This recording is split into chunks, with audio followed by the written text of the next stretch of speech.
बाबा के पास आया और आकर के सुबह सुबह अपने भाई के बारे में अपशब्द कहने लगा। दोनों भाइयों में बहुत झगड़ा चल रहा था, कुछ होगा घर का, संपत्ति का, खेत का। पहले तो गाय भैंस का भी बंटवारा होता था, हर चीज का बंटवारा होता था। कुछ आकर के वो सुबह सुबह लगा बाबा से अपशब्द कहते जा रहा था। बाबा सुनते जा रहे थे। फिर बाबा ने कहा अच्छा जा, तब तेरा मन शांत हो जाएगा तब मैं तुमसे बात करूंगा, अभी तो बहुत व्यथित है। उसके बाद बाबा के पास वो बैठा रहा, गया नहीं। तो बाबा हर शाम को संध्या समय वायु सेवन करने के लिए जाते थे लेंडी बाग की ओर। तो बाबा ने कहा कि चलो साथ में तुम भी।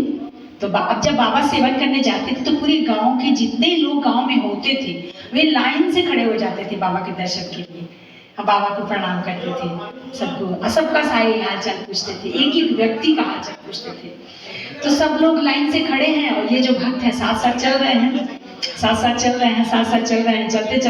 चलते आगे जब गए तो पाया कि उनके भाई भी दिख गए। तो वो भी बाबा को प्रणाम कर रहे हैं क्योंकि वो भी बाबा के भक्त थे।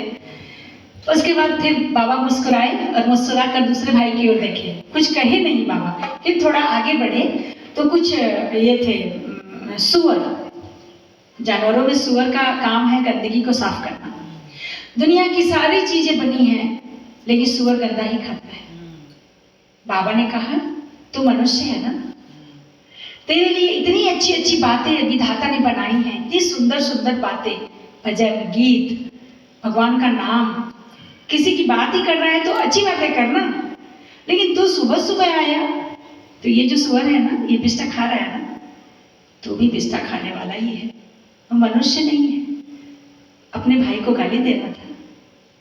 तेरा भाई भी तो तेरा भाई है, अगर उसने कुछ तुमसे ले ही लिया तो क्या हो गया, तुमको गाली देने का अधिकार नहीं है क्योंकि तुम मनुष्य रूप में जन्म लिए हो। तो बाबा ने ये शिक्षा दिया है कि मनुष्य को ज्ञान होना चाहिए कि उसको क्या बोलना चाहिए, क्या नहीं बोलना चाहिए। भाषा को बहुत नियंत्रण में रख के बोलना है, अब शब्द नहीं बोलना है। और फिर दोनों भाइयों के सामने बाबा ने ये बात कहा और दोनों भाई सामने ही पैर पर गिर गए और बाबा के कहने से दोनों का झगड़ा समाप्त हो गया। फिर कई दिनों से उनके घर में कलह चल रहा था। तो साईनाथ ने छोटी छोटी बातों से बड़ी बड़ी समस्याओं का समाधान किया और किसी को ज्ञान नहीं देते थे, सामने सिखा देते थे कि देखो ऐसे नहीं ऐसे।